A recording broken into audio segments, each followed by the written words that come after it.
Contoh soal nomor 3.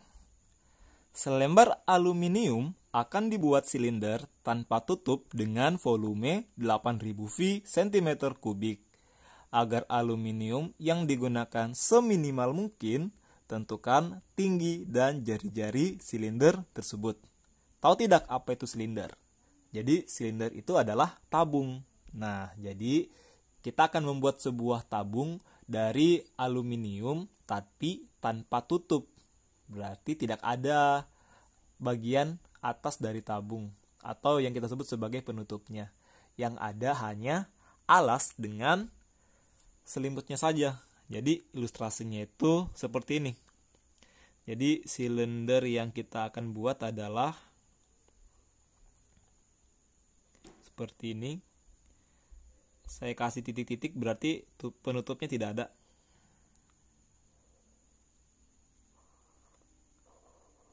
Nah, seperti itu. Jadi anggaplah tingginya itu T dan jari-jari alasnya adalah R.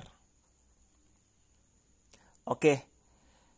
Dia bilang volumenya adalah 8000 V cm kubik. Oke, jadi kita tuliskan volume atau V itu sama dengan 8000 V cm kubik. Ingat, rumus volume tabung adalah V R pangkat 2 dikalikan dengan T. Oke, itu sama dengan 8000 V. Karena kedua ruas mempunyai V, maka V-nya boleh kita coret. Set. Kita peroleh R pangkat 2 kali T sama dengan 8000.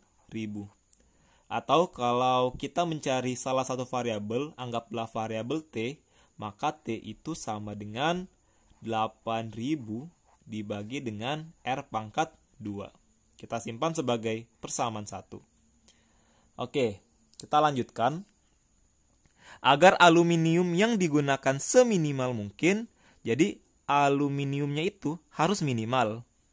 Nah, kalau kita lihat, agar dia minimal, itu kan sama dengan daerah yang mengelilingi tabung ini harus minimal.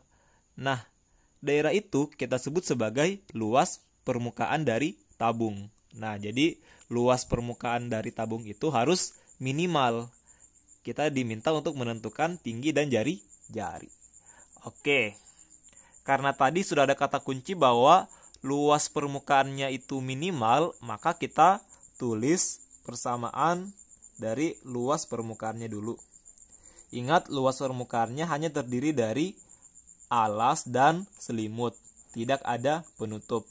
Jadi luas permukaannya sama dengan luas alas ditambah dengan luas selimut.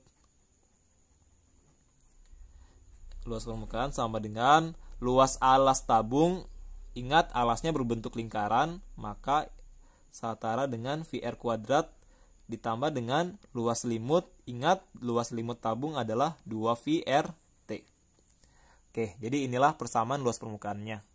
Tapi di awal kita sudah mengetahui bahwa T sama dengan 8000 per R pangkat 2. Jadi kita substitusikan di sini. Kita peroleh luas permukaan sama dengan VR kuadrat ditambah dengan 2VR dikalikan dengan 8000 per R pangkat 2.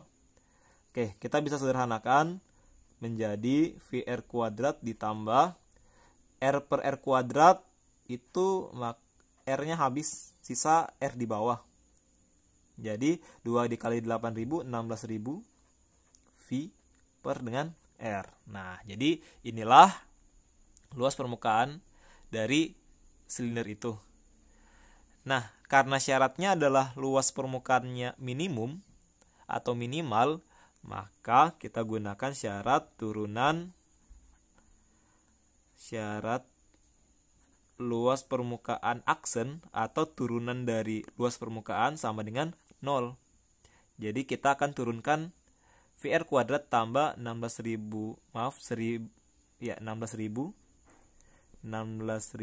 V per R. Tapi karena R-nya masih di bawah, kita naikkan ke atas dulu. Jadi berubah menjadi pangkat negatif 1. VR kuadrat ditambah dengan 16.000 VR pangkat minus 1. Oke, kita sudah bisa turunkan. Turunan dari VR pangkat 2 adalah 2 VR. Tambah turunan dari 16.000 VR pangkat minus 1 adalah minus 16.000 VR pangkat minus 2 sama dengan 0. Oke, kita sederhanakan. 2 VR kurang 16.000 V per R pangkat 2 itu sama dengan 0. Nah, dari sini kita bisa mencari nilai jari-jari. Kita pindah ruaskan. 2 VR sama dengan 16.000 V per R pangkat 2. Karena kedua ruas mempunyai V, boleh kita coret V-nya, set. Kemudian R pangkat 2 kita kalikan dengan 2R, kita peroleh 2R pangkat 3 sama dengan 16.000. Atau R pangkat 3 sama dengan 16.000 dibagi 2 sama dengan 8.000. Oke, jadi R sama dengan akar pangkat 3 dari 8.000. Akar pangkat 3 dari 8.000 adalah 20 cm. Nah, jadi R atau jari-jari sama dengan 20 cm. Jadi kita sudah mengetahui jari-jari silinder. Sisanya adalah menentukan tinggi atau T. Ingat, untuk mencari T, kita sudah punya persamaannya. T sama dengan 8.000 per R pangkat 2. R-nya juga kita sudah tahu nilainya adalah 20. Jadi tinggal kita masukkan atau kita substitusi. Oke, T sama dengan 8.000 per R pangkat 2. Berarti 20 pangkat 2 sama dengan 400. Oke, 0-nya 2 bisa kita coret. Set. 80 bagi 4 sama dengan 20. Oke, jadi tingginya adalah 20 cm. Oke, itu dia pembahasan dari contoh soal nomor 3. Jika ada yang tidak dipahami, silakan ditanyakan melalui WA group atau kolom komentar di bawah. Selanjutnya kita akan membahas contoh soal nomor 4 dan soal nomor 5.